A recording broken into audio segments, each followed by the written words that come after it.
पांडव सेना के शंख वादन का कौरव सेना पर क्या असर हुआ, इसके विषय में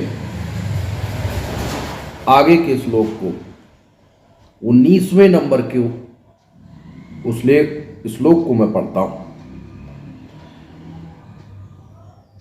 सघोषो धार्तराष्ट्राणाम हृदयानि व्यदारयतो नभश्च पृथ्वीं चैवो तुमुलोऽभ्यनुनादयन्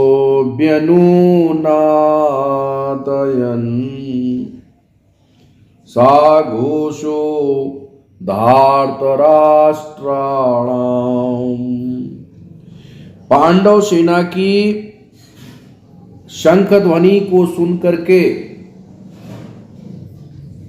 विशाल, गहरी, ऊंची,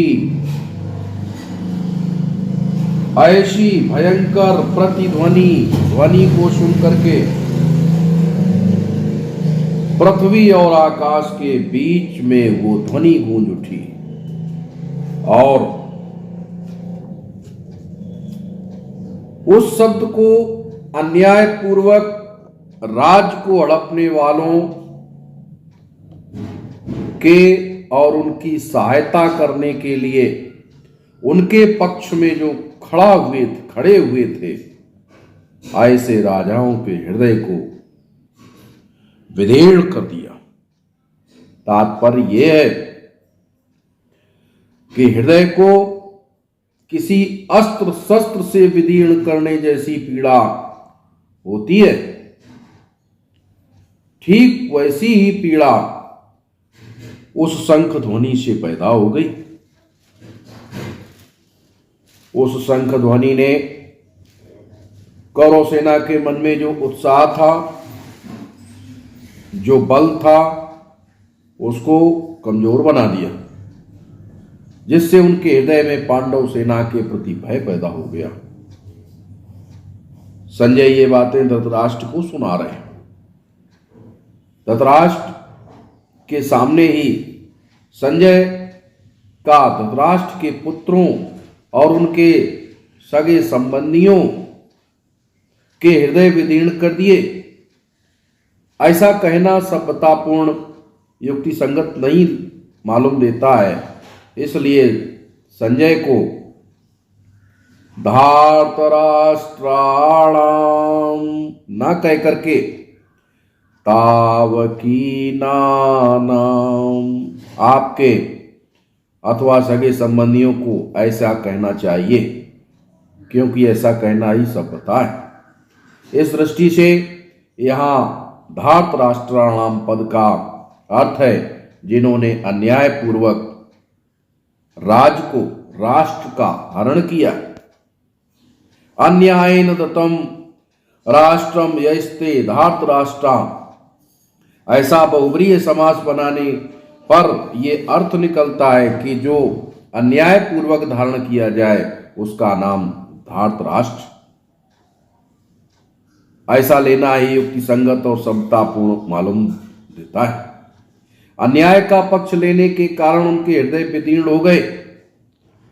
इस दृष्टि से यह भी अर्थ लेना ही युक्ति संगत मालूम देता है।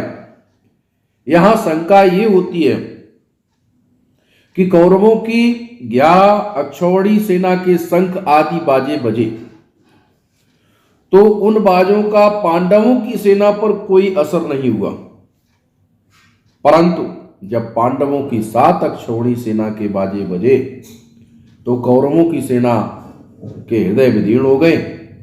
इसका समाधान यह है कि जहां पर अन्याय, अधर्म बैठा हुआ है वहां भय क्यों उत्पन्न नहीं होगा।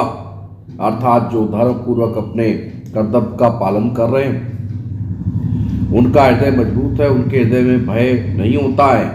न्याय का पक्ष होने से मन में उत्साह रहता है, शूरवीरता होती है। पांडवों के वनवास के पहले भी न्याय और धर्म पूर्वक राज किया था पांडवों ने, और वनवास के बाद भी उन्होंने नियम के अनुसार कौरवों से न्यायपूर्वक ही राज्य मांगा था।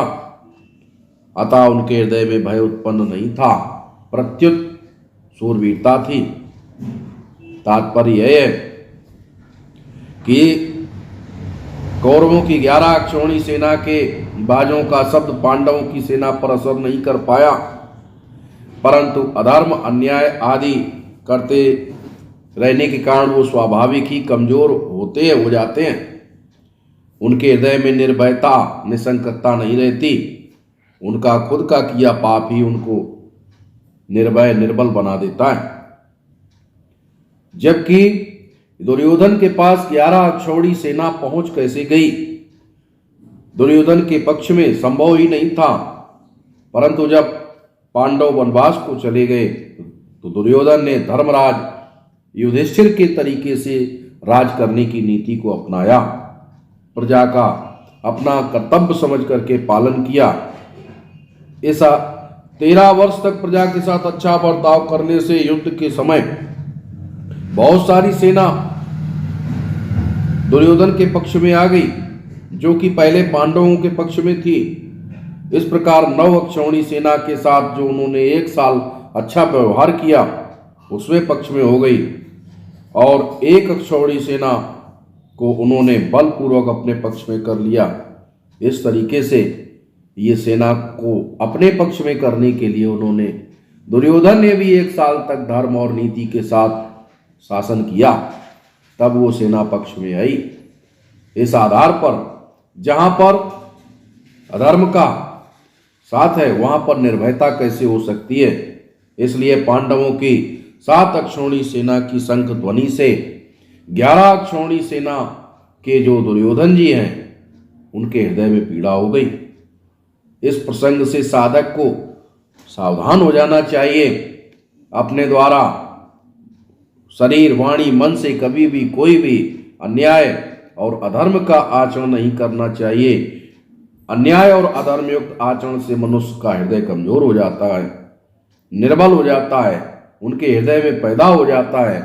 अगर मैं उदाहरण की बात करूं तो लंकाधिपति रावण से त्रिलोकी डरती थी, थर-थर कांपते थे नवग्रह मंडल।